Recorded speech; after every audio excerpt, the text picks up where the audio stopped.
selamat sore para siswa sekalian. Hari ini adalah pertemuan kita yang ke-10. Minggu lalu kalian ujian tengah semester dan sebelum ujian kita membahas tentang bersikap kritis dan bertanggung jawab itu pada kritis terhadap ideologi dan gaya hidup.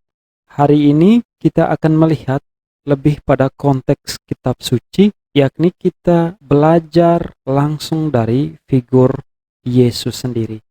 Kita belajar tentang bersikap kritis dari Yesus sendiri. Jadi bagi kita orang Kristen, Yesus adalah model atau contoh sikap kritis. Baik, di zamannya Yesus hidup di antara beberapa aliran dan golongan yang hidup waktu itu. Berhadapan dengan aliran dan paham waktu itu, Yesus tidak tergabung dalam kelompok-kelompok tersebut, tetapi Yesus bersikap kritis, artinya memisahkan diri dari kelompok-kelompok tersebut. Yesus mengkritik jika beberapa paham atau aliran tersebut memiliki prinsip yang bertentangan dengan kemanusiaan. Karena kita tahu bahwa Yesus lebih menekankan tentang cinta kasih. Di zaman Yesus di Palestina waktu itu hidup beberapa aliran seperti Farisi, Saduki, Eseni, dan Zelot. Dari keempat golongan ini, Yesus tidak termasuk ke dalamnya. Melainkan Yesus menentang ketiga dari aliran ini yang bagi Yesus berlawanan dengan kemanusiaan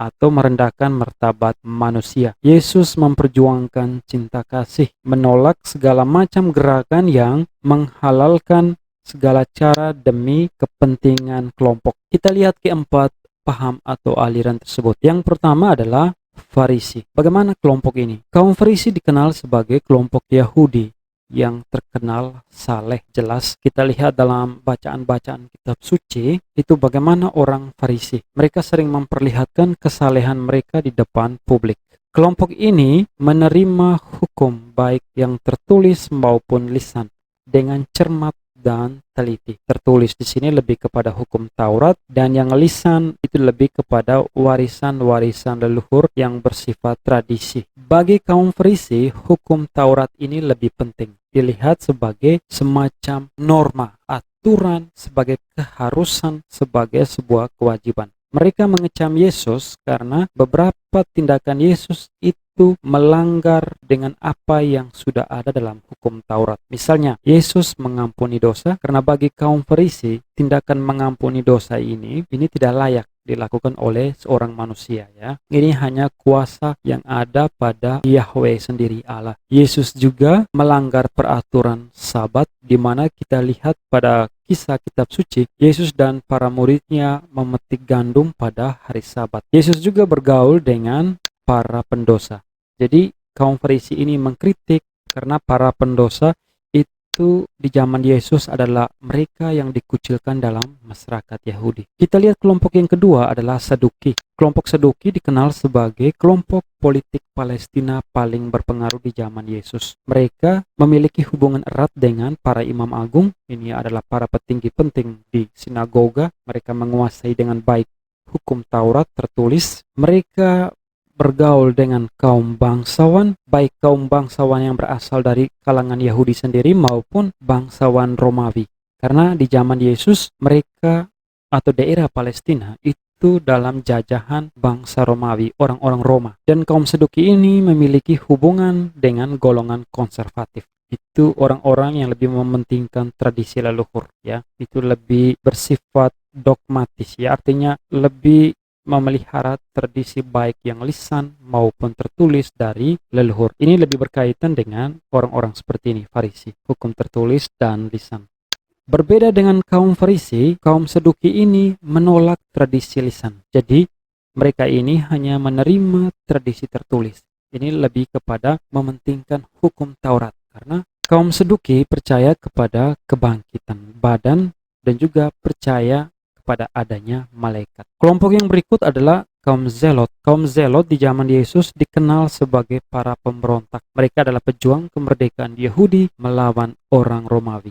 Ya, di zaman Yesus itu dalam penjajahan bangsa Romawi. Jadi kaum Zelot ini memberontak memperjuangkan kemerdekaan tanah Palestina, Yerusalem dari penjajahan Romawi. Pemberontakan kaum Zelot ini sudah dimulai awal abad pertama Masehi hingga kehancuran Yerusalem tahun 70 Masehi. Jika kalian membaca kitab Ratapan, itu sangat jelas bagaimana orang-orang Yahudi meratapi kehancuran Yerusalem, tembok-tembok kota Yerusalem. Itu pada bab pertama, itu langsung tertulis, alangkah sedihnya kota itu yang dulunya agung di antara bangsa-bangsa. Jadi itu mau mengisahkan bagaimana kepedihan hati orang-orang Yahudi menyaksikan kehancuran Yerusalem. Kelompok yang berikut adalah kaum Eseni. Mereka dikenal sebagai kelompok pendoa yang menyepi dari keramaian. Baik, menurut beberapa ahli kitab suci, itu mereka mengatakan bahwa Yesus kemungkinan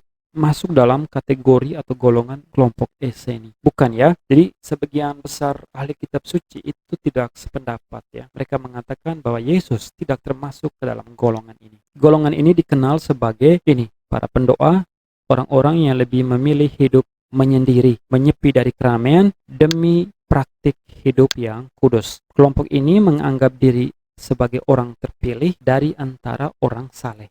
Jadi kemungkinan besar kelompok Eseni ini, mereka adalah orang-orang Yahudi. Kalian tahu para siswa bahwa bangsa Yahudi itu melihat bangsa mereka sebagai bangsa terpilih. Satu-satunya bangsa terpilih. Ini konsep yang sangat sempit karena bagi mereka di luar dari bangsa Yahudi itu bukan bangsa terpilih. Oke, kelompok Eseni ini juga melakukan praktek hidup ini, mati raga, ya, penyangkalan terhadap sesuatu yang bersifat duniawi, lebih mementingkan hal-hal yang bersifat spiritual, relasi dengan Yahweh. Hidup mati raga melaksanakan hukum Taurat, hidup mereka berkelompok tanpa milik pribadi, dan sebagian besar dari mereka tidak menikah. Ya, jadi pola hidup seperti ini yang kemudian memberikan inspirasi kepada jemaat Kristen perdana, ya, di mana mereka hidup berkelompok di Yerusalem, semua milik adalah milik bersama, tidak ada milik pribadi, dan kemudian yang ini tidak menikah. Jadi kelompok ini memiliki keyakinan bahwa bangkit dan hidup pada akhir zaman. Jadi Yesus bukan tergabung dalam keempat kelompok tersebut,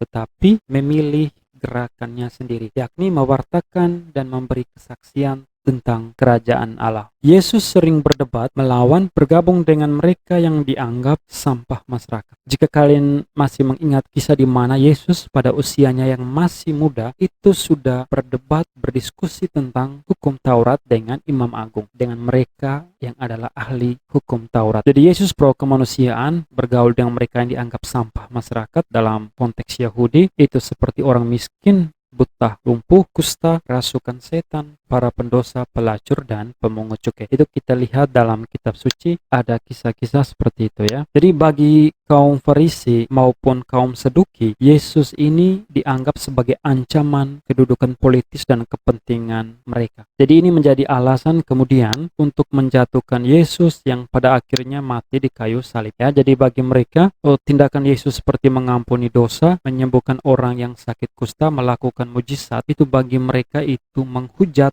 Yahweh. Jadi itu menjadi alasan bagi mereka untuk menghukum Yesus. Oke, selain sikap kritis Yesus terhadap beberapa paham dan aliran, Yesus juga kritis terhadap tawaran-tawaran keduniawian. Itu kita lihat kisahnya dalam Lukas bab 4 ayat 1 sampai 13. Itu ada 3 jenis tawaran, kita lihat bacaannya. Ini kisah tentang pencobaan di padang gurun, di mana dalam kisah ini dikatakan bahwa Yesus yang penuh dengan Roh Kudus kembali dari sungai Yordan lalu dibawa ke padang gurun. Bayangkan di padang gurun ini menyimbolkan bagaimana situasi kering, digambarkan Yesus dalam keadaan lapar dan dicobai iblis. Bayangkan iblis mencoba Yesus dalam situasi ini, lapar ya. Tetapi Yesus tetap kuat dan kritis terhadap godaan-godaan. Jelas ya, ini bacaan sangat relevansi, memiliki relevan. Bahkan di zaman sekarang, bayangkan para siswa sekalian, kita selalu mengalami cobaan itu ketika kita sedang dalam situasi krisis ya, situasi terpuruk, situasi sulit. Oke, jadi cobaan itu selalu datang dalam situasi di mana ketika kita dalam kesulitan dengan tawaran-tawaran tertentu. Oke, Dalam kisah ini kita lihat ada 3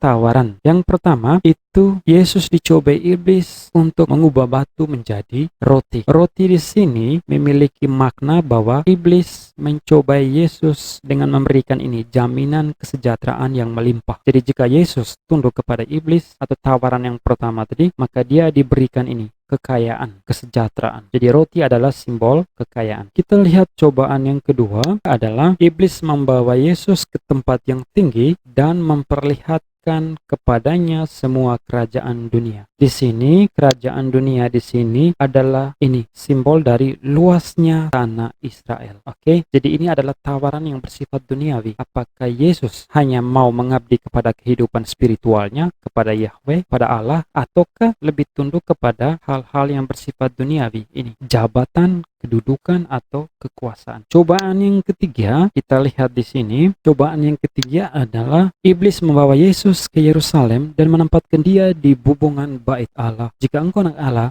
jatuhkanlah dirimu dari sini ke bawah. Ini lebih kepada cobaan popularitas, menjadi terkenal, dikenal banyak orang. Di sini Yesus tetap konsisten atau tetap kritis terhadap 3 tawaran tersebut. Ada penugasan sebagai orang Kristen, kita juga dituntut memiliki sikap kritis, dan sebagai contoh dari sikap kritis kita adalah pribadi Yesus sendiri. Karenanya, bagi orang Kristen, sikap kritis kita didasari dengan sikap iman. Pertanyaannya adalah, bagaimana kalian menerapkan sikap kritis yang didasari dengan sikap iman dalam lingkungan keluarga dan sekolah? 2 paragraf, 1 paragraf 8 baris. Jadi kalau 2 paragraf menjadi 16 baris. Dikerjakan dalam buku tugas, ditulis tangan, difoto, diupload di psikologi, dan tolong para siswa sekalian diupload itu lurus ya, jadi lurus begini, tidak boleh miring begini karena guru atau para guru yang membacanya itu mengalami kesulitan. Oke, tugas dikumpulkan paling lambat jam 8 malam. Sekian pertemuan kita